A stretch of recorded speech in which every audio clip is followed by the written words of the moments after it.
Question for you. Are you arguing with a robot on social media? Is it a something or is it a someone?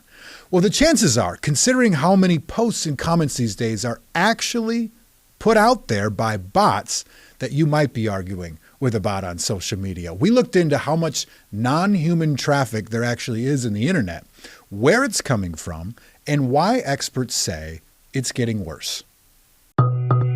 Take a look at what happened. In July last year, an assassin tried to take the life of President Donald Trump. Within 48 hours, conspiracy theories ran rampantly on social media. One of them suggesting Trump had staged the incident to boost support for the election. AI disinformation detection company Cyabra analyzed thousands of profiles tied to this narrative. They claim 45% of them were bots, fake accounts intended to spread disinformation, reaching potentially more than 500 million people. You saw within minutes of that attempt, many fake accounts that were pushing a specific narrative which was completely false, but they were successful in engaging in the conversation. Cyabra says they use AI to catch bots by analyzing the behavior and content of social media accounts in real time to determine if they're likely real or fake. The adoption of AI tools by malicious actors has made the creation of fake accounts much more effective and efficient. It really is kind of a whack-a-mole situation. Bots today come in all shapes and intentions. There are so-called good bots, like AI customer service agents, or marketing bots to help people and businesses with tasks. And there are bad bots, designed for malicious attacks on your identity, your money, or your way of thinking. A new study from the data security company Imperva reports for the first time more than half of all internet traffic is non-human, with 37% being bad bots. They're changing the fabric of society, and they're changing how we feel about certain things, how we think about certain things. Hagai Schechter is CEO of FraudLogix. They let advertisers know if clicks on their ads or sites are real people or not. He says bad bots have matured, able to think and chat on their own, learning what gets a reaction with each interaction. Imagine that you're in a room with 1,000 people and then somebody says something and the whole crowd just starts clapping, and that kind of affects how you might feel about that, right? You might say, oh, maybe the guy's right. He's got a point. You ever scroll on social media and think, that's gotta be a bot?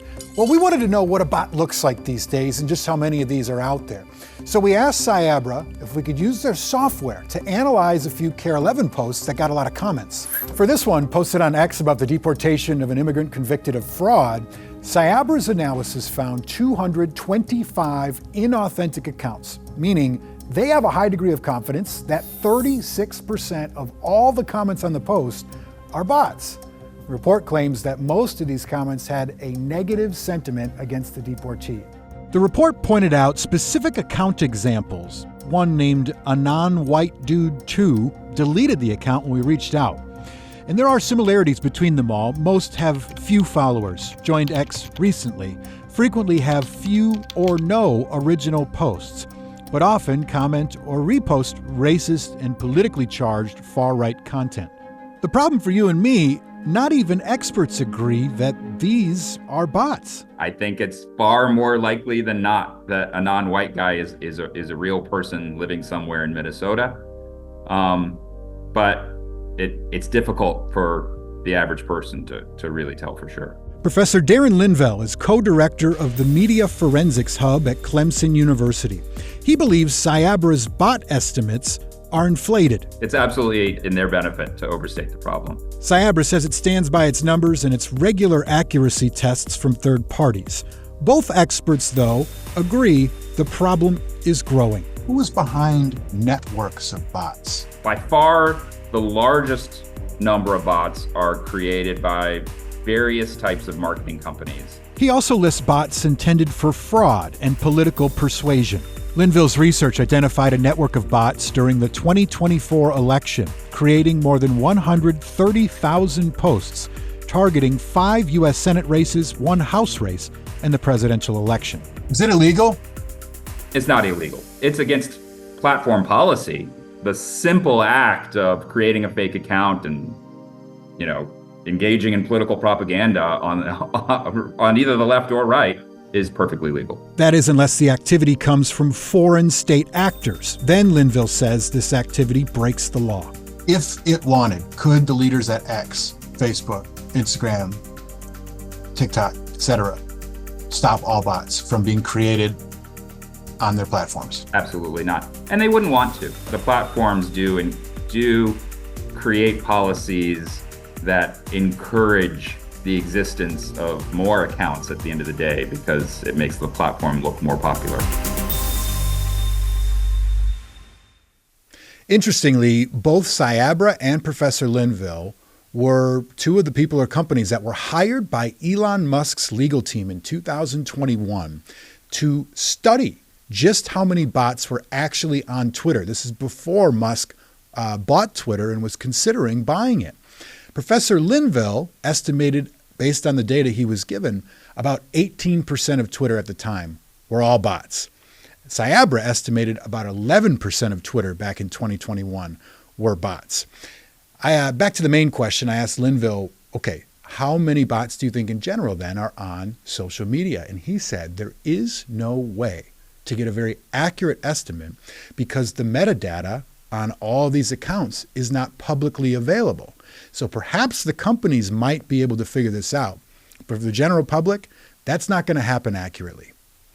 I hope you found these conversations interesting. I found them absolutely fascinating, which is why we wanted to give you an extended cut of a couple of these conversations with these experts to find out just exactly how they detect bots to a certain degree of certainty and what they have found out recently in their research.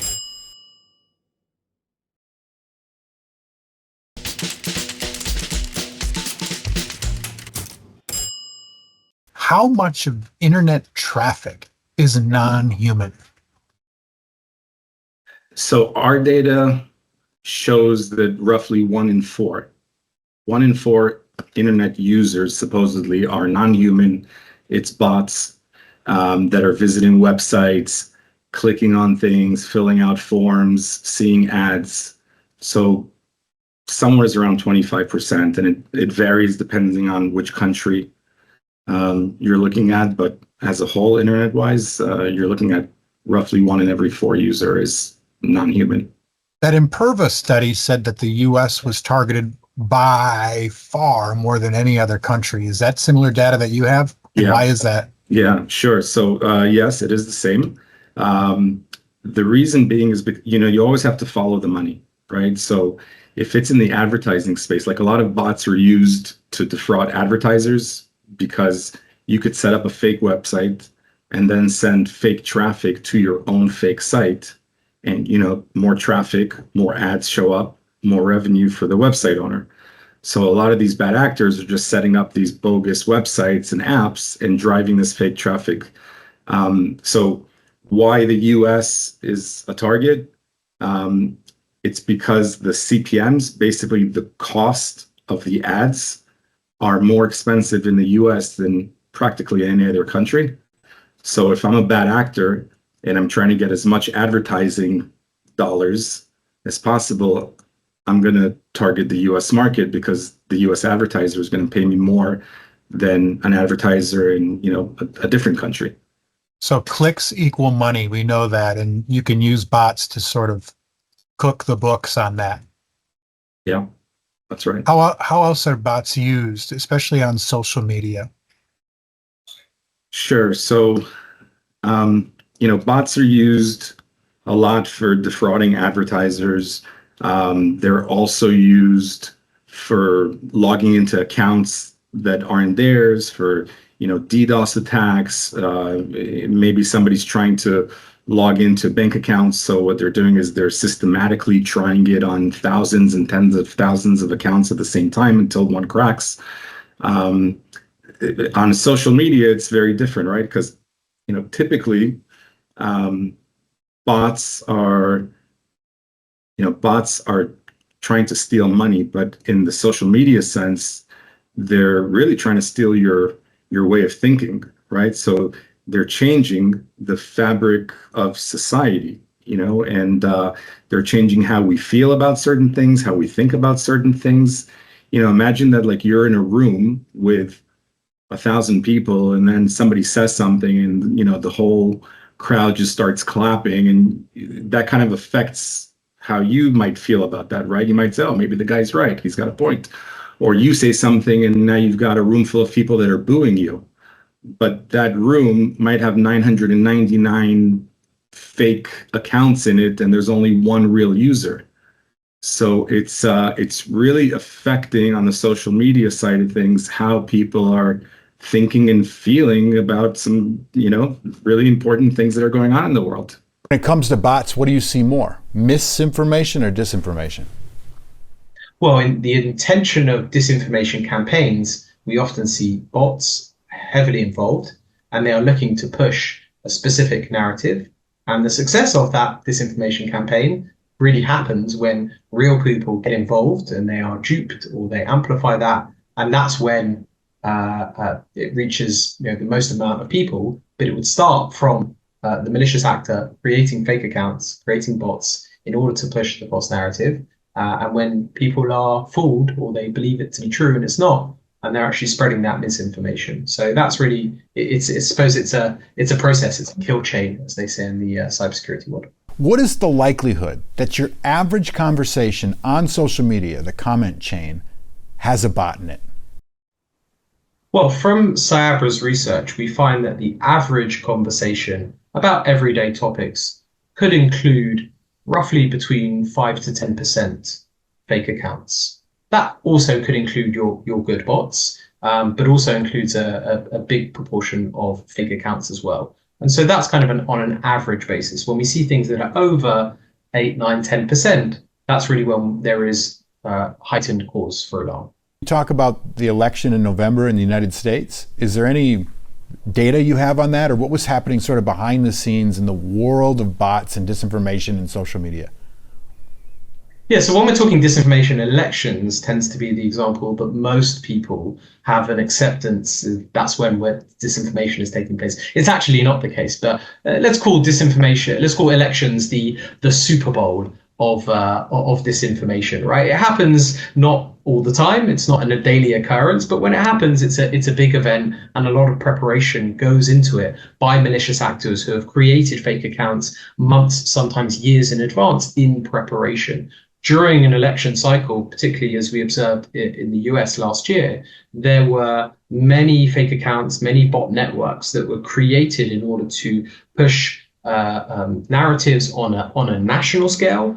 There were also many accounts that are engaged in local issues to try and impact the conversation there. And also many bots that are engaging in kind of opportunistic moments to push specific narratives. So, for example, an event that couldn't have been predicted beforehand, like the attempted assassination of Donald Trump, you saw within minutes of that attempt many fake accounts that were pushing a specific narrative which was completely false, but they were successful in engaging in the conversation. But the ability to pinpoint and say, okay, that's a real account and that's a fake account is definitely becoming harder, which means that the activities of fake accounts and the malicious actors who are behind them are becoming more effective and more prevalent across many more conversations on a day-to-day basis. You said that a lot of these bot accounts are set up well in advance, maybe even years, and they gain followers putting out sort of benign stuff. But then when something hits, they sort of Trojan horse it, and then the disinformation comes in. So I think when it comes to state actors and when it comes to elections, the activities of fake accounts aren't just or only looking to push one candidate over the other.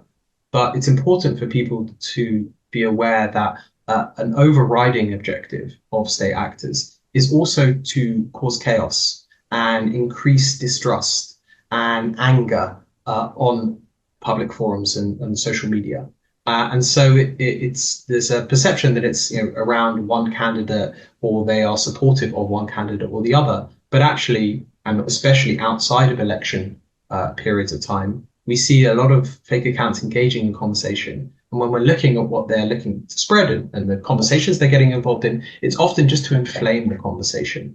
And I think it's hard for us to understand why that's the case. But you can think of it as a death by a thousand cuts strategy, where on the elections, which happen every 4 or 2 years, that's only a certain opportunity. But around contentious issues, whether it's around politics or ideology or the economy, there are many more opportunities to get involved and stoke up the flames and get people riled up and angry.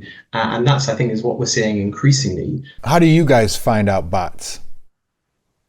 So Cyabra's technology is to use hundreds of different behavioral parameters to study each individual profile involved in the conversation. And so we use AI for good, as it were, to fight the bad AI, to be able to identify hundreds of ways that an account could act. How often are they posting? If they're posting 23 of the 24 hours of the day, it's not likely that they are a real account. If they claim to be in Minneapolis, but they're posting more often than not at 3 a.m. And not in English, then that's also an alarm bell that sets off. And we look at we look at hundreds, between 600 to 800 different behavioral parameters at the same time to be able to understand, okay, do we think with a high degree of confidence that this account is behaving in an authentic or inauthentic way? So you have an algorithm and your AI goes and researches each individual account, sees what information is available publicly in that account, and then goes through their history and examines all these things at once and then spits out a probability of how many users are fake or not?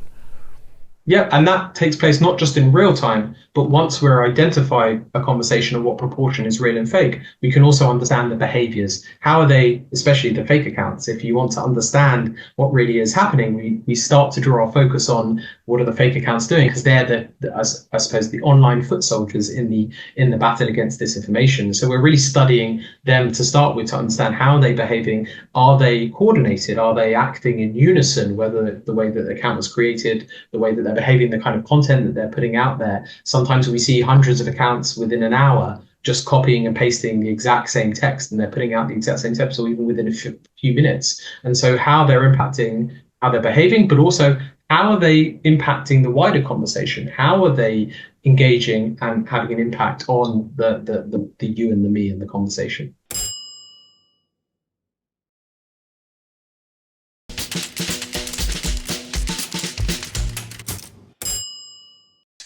You did a study recently called Digital Yard Signs. What was that about? What was the impetus, and what'd you find? So Digital Yard Signs, we were looking at a collection of accounts that we identified that were being run by artificial intelligence. So they were bots. They were set up by a human, but they were being run in an automated way. And these accounts were active during the primaries and the run-up to the 2024 election, and they were targeting very specific political conversations. This was a really interesting network of accounts because of the way that they were using AI and the way that they were able to look just extremely authentic in their discourse. They, unless you looked very hard at what they were doing with a certain expertise, I think they would have fooled most people into believing that they were real humans engaging in real political conversations. How do they become so authentic looking? Artificial intelligence has come a long way. What they were doing was they were going into replies on X, and replying to comments that other people made in, seemingly very conversational manner. AI is able to do that in ways that appear very human. Is it illegal? It's not illegal. It's against platform policy. So you're telling me, hypothetically, if former Vice President Kamala Harris or President Donald Trump hires a lobbying firm, the lobbying firm takes donation money and creates 1 million AI-controlled social media bots over various platforms that spew human-like political propaganda, that's perfectly legal? Protected speech. That's right. Now, there's things that those accounts might do that would cross legal boundaries. But the simple act of creating a fake account and, engaging in political propaganda on either the left or right is perfectly legal. It'd be no different than 50 years ago building a robot and putting it on the street corner that says, I love X, I love Y, I love Absolutely. It's Z. exactly the same thing. And that's perfectly legal and probably should remain so. Are there coordinated, sort of regionalized efforts of bots that are attacking politics and trying to tap into your belief system? Absolutely. But if you showed me 100 accounts that were acting just like a non-white guy, you could convince me. But any given a non-white guy is probably just a non-white guy living in Minnesota. I don't. I think it's likely that there are, regional groups of bots that are, created by political actors. But hey, it's not as easy as you might think. So, for instance, this network that we identified right before the election, they were creating these accounts slowly over time and layering them in. It's not like they created 1,000 accounts and unleashed them all at the same time. The platforms have a lot of defenses against bots, they say, and they're correct in saying they shut down tens of thousands of bots every single day because there's certain automated ways that you can try to stop bot activities. Ultimately, here's where the experts agree on how to spot a bot. Again, there's no foolproof way. There's no perfect way to see if it's a bot or not. We will never really know. But they say that bots tend to not have any specific pictures or bios on their accounts. Their accounts are typically newer, a year or two old max. They have few followers and rarely post original content. Instead, they say bots tend to retweet often or comment on other posts with tunnel-like vision on a particular topic. They're trying to convey a message. Check the comments to see if there are any scam links attached. That's a sign. Also, one expert says bots will use an abundance of hashtags that are maybe unrelated to their comment to try and get more reach, to try and get more views. They'll sometimes even make up hashtags that are not a thing. One more thing to check are the followers of these suspected bots to see if they're posting similar type content and acting the same way. That could mean you have found a network of bots. Thanks for watching. Care to explain?